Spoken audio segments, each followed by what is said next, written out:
Hello everybody, happy Tuesday. Today is December 8th, 2020. It is plaid day here at school.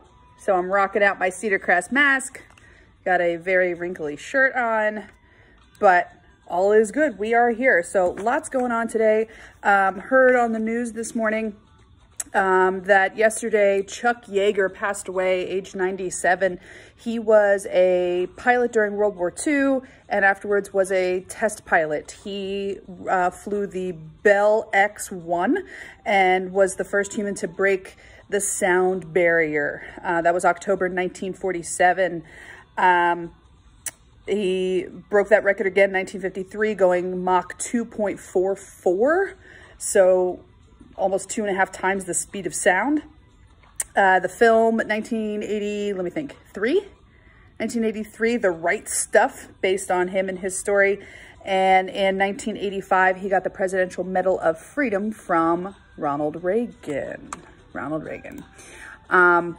So let me adjust a couple things here. Nope. And if we're talking Presidential Medal of Freedom,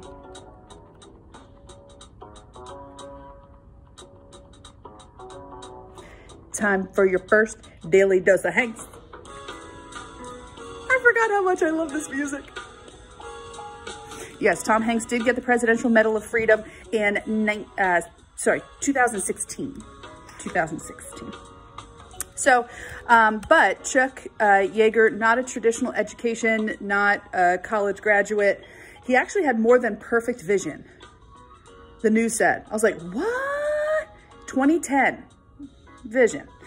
Very humble. He did say this quote, "I don't look at things as being scary or not. You either do it or you don't.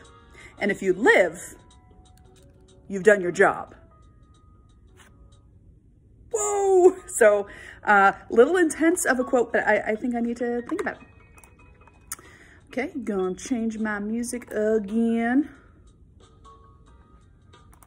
Thank you for your patience. Here we go. This one starts off quiet. So I mentioned yesterday that I would talk about it a little bit more today. December 8th, 1941. So that's what, 75 years since President Roosevelt made a speech to Congress, asking Congress to declare war on Japan, thus entering the United States into World War II. The United States had been, to a degree, involved in the conflict prior, if you're talking about the Lend-Lease Act and other things aiding the Allies. But this is a step in the U.S.'s level of commitment in the conflict.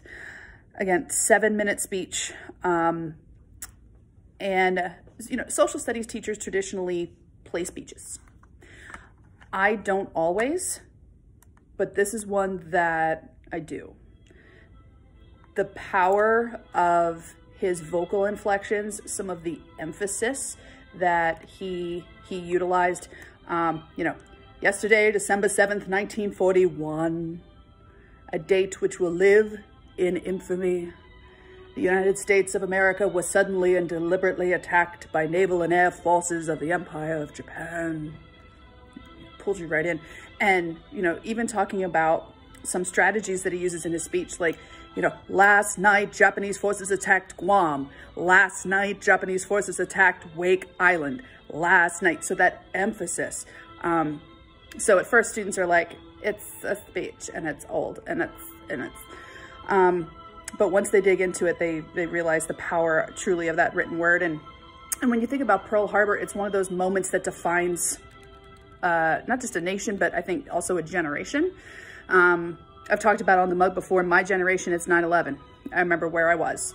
And I'm wondering if the current pandemic in which we are in, is that going to be one of those defining moments? I mean, it's not a particular day.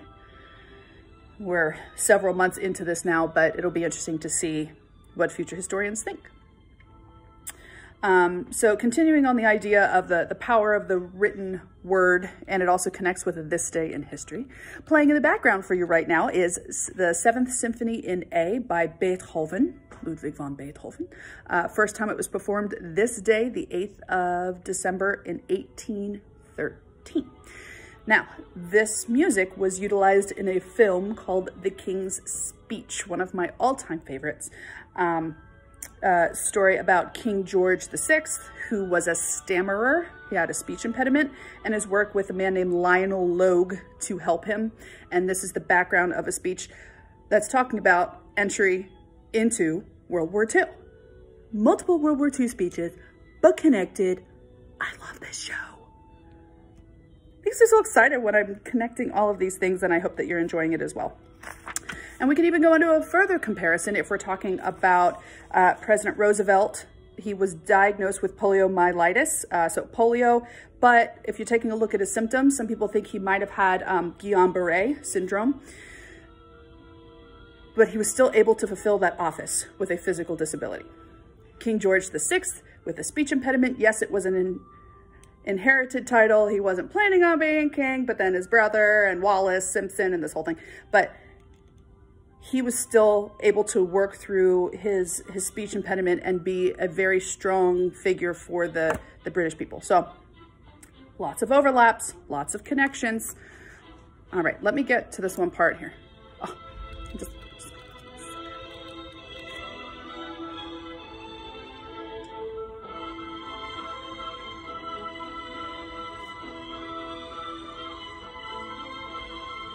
so that's gonna be on repeat today as I'm teaching. Hopefully I don't scare the children. Yeah, no. Okay. And let's do some birthdays. Happy birthday. Born this day, 1925, Sammy Davis Jr. 1943, the Lizard King, Jim Morrison.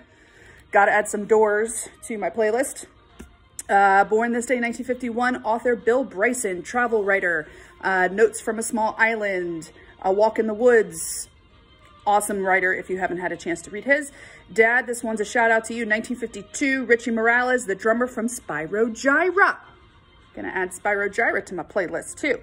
And more singers. 1966, Sinead O'Connor, Nothing Compares to You. Even though she didn't write that song, Prince wrote that song. And 1982, born Nicki Minaj. And I'm not going to put any Nicki Minaj on the playlist. This is still a family show. So many more birthdays. Going back even further in time, I put my papers out of order. 65 BCE, Roman poet Horace. 1542, Mary Queen of Scots. 1765, Eli Whitney. And 1886, painter Diego Rivera.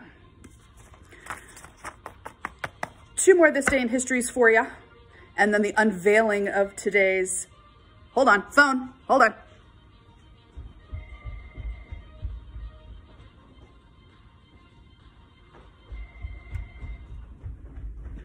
Someone's calling me, but I'll call him back. Okay. 1915, John McCrae's poem In Flanders Fields. In Flanders Fields, the poppies grow between the crosses, row on row. About World War I, was published anonymously in Punch magazine.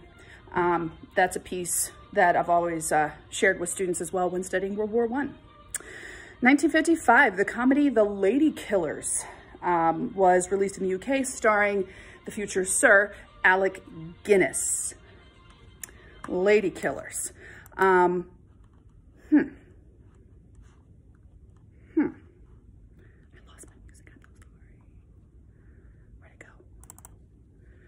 And if we're talking about lady killers, that means it's time for your second daily dose of Hanks. What? Time. Tom Hanks. 2004, there was a remake of Lady Killers, directed by the Coen brothers. So that should give you a sense of the type of comedy that we're going for. And starring Tom Hanks. So I don't know if you noticed at the beginning of today's episode, I gave you a title.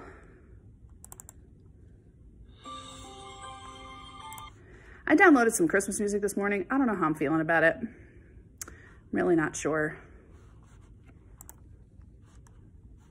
I'll get better at my timing, everybody. This is what happens when I don't plan things out terribly far in advance.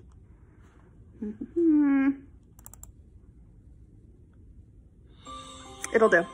Today, Taco Tuesday. I came in my room this morning. No, hold on. That is too slow. That is too sad. That is not going to happen. That cannot be a thing.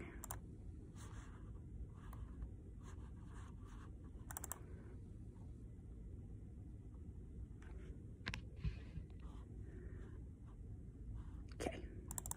This is gonna have to be it. I downloaded some new Christmas music, I can't find it. Okay, so I walked in my room this morning and Bulldog on a log. So remember that I told you I was doing this? So the log is my little black book of quotes, funny things that students have said. I walked in and silly Bulldog, it's Taco Tuesday. And there's Bulldog stuck in a burrito. Ridiculous. Absolutely ridiculous. You were a crazy Bulldog. And there happens to be a cactus on my windowsill. That's great. So today is Tuesday, getting ready to see my students in about 20 minutes or so. Thank you for watching. Thank you for dealing with the lack of professional organization that this show brings you, but free entertainment. So until tomorrow, my friends, behave, be good, be kind, recycle, wash your hands, wear your masks, take care of each other, and happy Taco Tuesday.